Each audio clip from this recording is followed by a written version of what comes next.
Hello. Thanks for coming. I didn't know if anyone would come, but cool that you came, so thank you. I feel like to do it properly, we got to take it back. Yeah. You know, we might have to take it back to 1999, you know? You know, so. You can't do that. That's crazy. So, like, Twiggy's never like, you're so kind. Like, and if she did, I'd be like, fucking loser. Like, when I entered the music industry, I was like, I want to be Brit. Like, because I didn't really know, and there was like no other route for me. It was like, this is what happens when you sign a record deal. Like, you become Britney. Like, obviously. I was like, that's the only path, you know. And then I signed my record deal and I was like, oh, I'm not Britney yet, you know, which is fine. It's okay. But once I'd discovered like there were more paths than just like be Britney, there were like millions of different paths. That's when I didn't really at that point have a plan. I just wanted to make what I felt. And I think that's why actually some quite different sounding records came out of that at that time. So I learned a lot, but I wasn't like vibing, let's say. God. So I was like, okay, cool. Like, we are vibing. Like, great. Like, we get it. We're on the same level. I love it and fancy, and not sitting there going like, these are big songs. I actually really thought I Love It was like the worst song ever. I was like, no one gets this. Like, this is like, I honestly didn't even know what it was about when I wrote it. I wrote it in like 20 minutes in my hotel room with my boyfriend sitting there. He was like, what are you doing? And I was like, oh, I'm writing this song. Like, I don't really get it, but whatever. And he was like, yeah, it sounds bad. I was like, I know. And then, so then I was like, okay, I'm gonna stop making this. And then I spent like hours making this other song, and I was like, this is the song. And then I went and saw the producer of I Love It, Patrick Berger, the next day, and I was like, look at this amazing song. I spent like 5 hours working on it, and he was like, cool. Did you do anything else? And I was like, yeah, I did this thing. It's really weird. It's called I Love It. I don't know what it's about. And he was like, that's the one, you know? Yeah.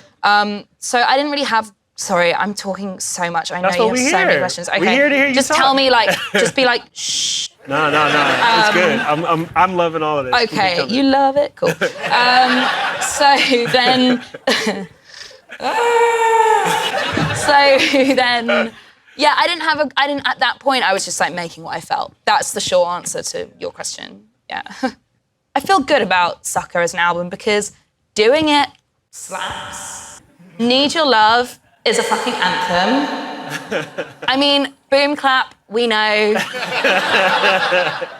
She's a local, but like...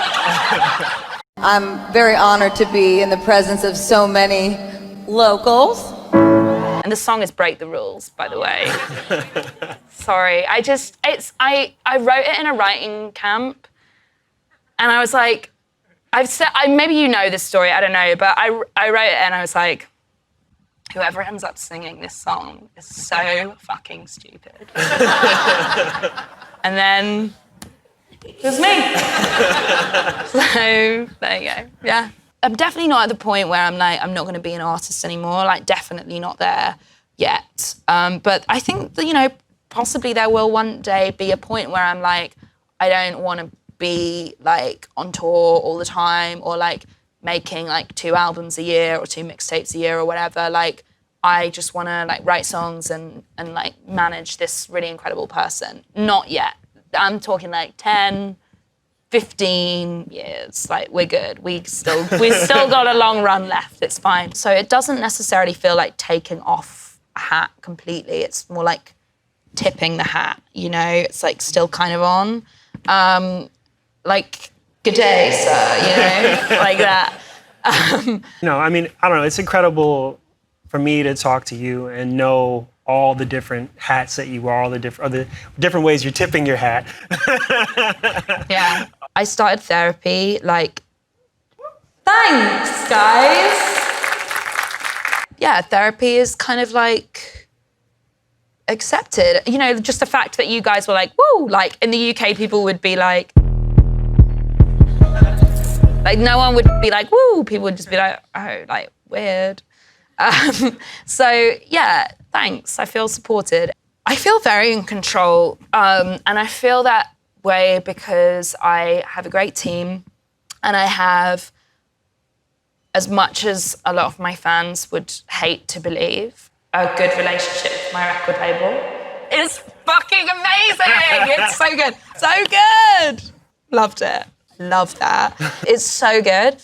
Yeah, anyways. That's cool. But I can also still do that now, but I'm singing music that I will stand by for like the rest of my life, and the people who listen to it will stand by it for the rest of their lives, rather than having a kind of moment, you know? And I think for me that like, losing this idea that was controlling my mind of like, I must be commercial, like it freed me, and it actually gave me back so much of my own power that I had kind of lost, because I was able to really find my own identity.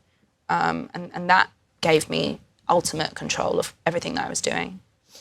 That's the tea.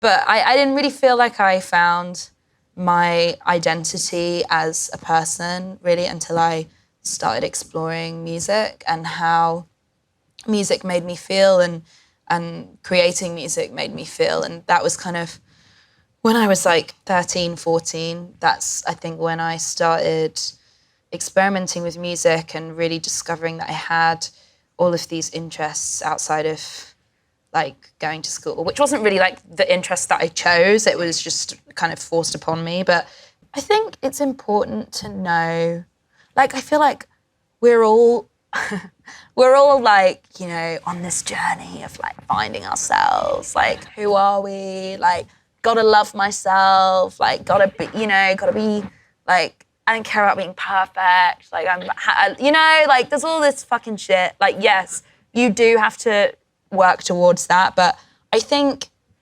it's good for young people to know that, like, if that journey isn't easy for you, it's okay. You know, if you find it hard to get yourself in a place where you look in the mirror and like are totally happy with everything that you are, like, don't beat yourself up about that, because a lot of people find it really difficult, myself included, to get to a space where I feel like 100% okay.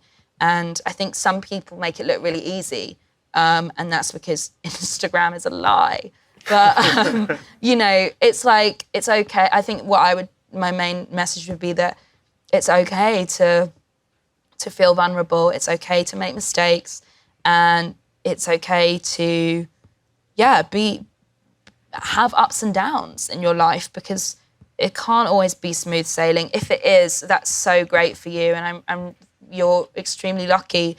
But for most of us, I don't think it is like that, and you can't beat yourself up too much if that's the case, because you're only human, you know? A side of Charli that I don't think people get to see, this is quite a soppy answer, but her kindness. You know, if you're being plastered on artwork and interview, like, it's hard to portray that because it's such a, you know, it's such a product and a brand, and kindness, I don't think necessarily always comes across. I think, you know, those who do know her and who've worked with her know how kind she is, but I think, that'd be something that I would want people to know. Okay, everybody, let's make some noise for Charli XCX.